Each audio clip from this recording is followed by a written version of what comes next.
Coucou tout le monde, j'espère que vous allez bien. Avant de commencer, je tenais à m'excuser pour cette petite semaine de calme, hein. J'ai eu à faire des choses dans mon quotidien qui m'ont obligée à mettre la chaîne en pause juste une petite semaine. Enfin bref, nous on se retrouve aujourd'hui pour parler bouquins puisque le dimanche c'est chill, lecture tranquillement.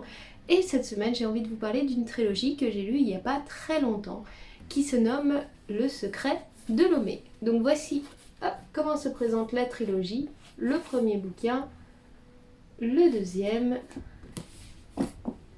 et le dernier.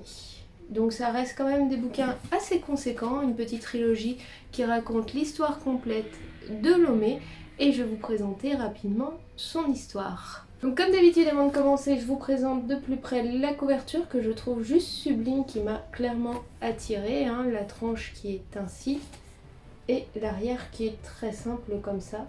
Donc c'est Le secret de Lomé de Alexiane de Lys. Pour ceux qui connaissent, vous avez peut-être lu la trilogie qu'elle a fait juste avant qui s'appelait Les ailes d'émeraude et qui est donc aux éditions Michel Lafon.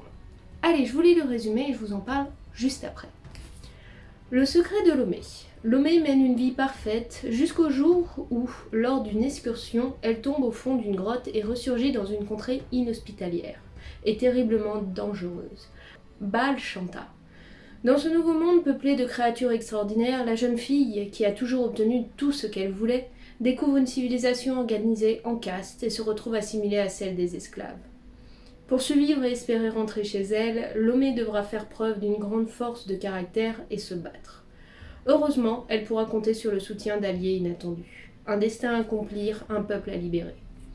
Passionnée de fantaisie et de dystopie, Alexiane de Lys a connu le succès à 20 ans avec son premier roman, Les ailes d'émeraude, prix de l'imaginaire 2014. Elle vit en Dordogne avec sa famille.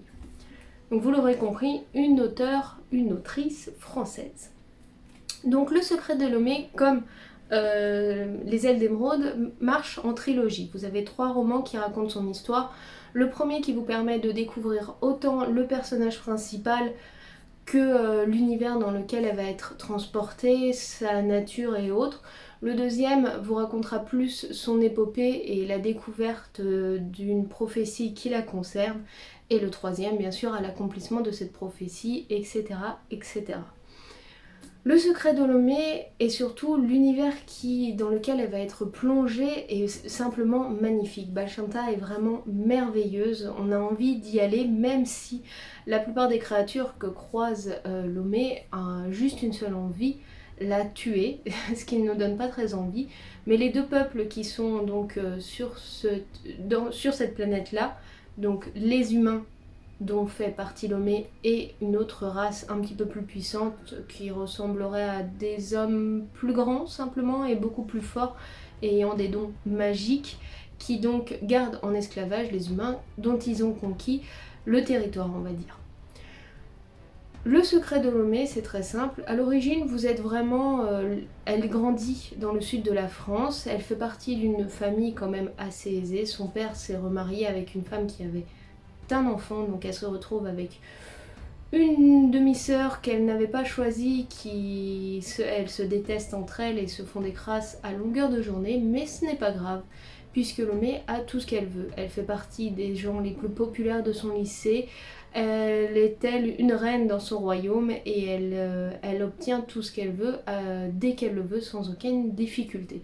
Ce qui en fait un personnage à un caractère quand même assez fort, assez présomptueux, pas mal caractériel et qui n'a pas sa langue dans sa poche et qui va lui apporter souvent beaucoup de problèmes. Quand elle va se retrouver plongée donc à Baal Shanta, elle va pas très bien comprendre ce qui lui arrive, elle va bien sûr être paniquée, mais va réussir à s'en sortir malgré tout et va faire la rencontre de plusieurs personnages qui vont lui apprendre comment cela marche dans ce royaume-là et que la liberté dont elle avait l'habitude, il va falloir qu'elle l'oublie puisqu'elle va être assimilée à la caste des esclaves. Mais par chance, elle fait partie des plus beaux esclaves qui puisse être et elle ne va pas tomber dans les métiers un peu rudes, un peu horribles dans lesquels on vous traite vraiment très mal. Elle va être vendue pour sa beauté et pour le divertissement qu'elle peut apporter suite à ça et va avoir un petit peu de chance dans son malheur. Au fur et à mesure qu'elle va avancer dans l'histoire, elle va rencontrer donc le peuple qui a conquis le territoire des hommes et qui en a fait des esclaves, qui va la traiter quand même comme moins que rien, ça reste une esclave. Elle va avoir la chance de rencontrer quand même le prince qui gouverne ce royaume-là, qui a du mal à lui aussi trouver la place qui lui est due dans ce royaume-là, et qui va s'attacher à Lomé et à sa beauté et qui va quand même l'aider malgré tout, malgré sa position de force et malgré le caractère assez difficile de la jeune fille. Le premier tome va nous avancer au fur et à mesure de l'histoire et les deux protagonistes principaux, donc Lomé et le prince en question, vont faire en sorte de pouvoir aider la jeune fille à retourner dans son monde, la Terre. Et bien sûr, quand on sera presque au bout d'y arriver, ils vont faire la découverte que peut-être la jeune fille avait sa place ici à Bashanta et surtout qu'une prophétie la concerne et qu'elle pourrait aider le peuple des hommes qui est tenu en esclavage à redevenir libre. Je vous en dis pas plus, malgré que je vous raconte pas les deux histoires qui se trouvent dans les autres tomes, parce que si vous accrochez réellement à ce roman-là, vous serez très vite transporté dans l'univers et vous voudriez en découvrir un petit peu plus, autant sur la demoiselle en question que sur le prince. Pourquoi, malgré tout ce qui peut être mis en avant et le côté quand même bon du jeune homme, il n'est pas reconnu par son père comme un prince légitime, etc.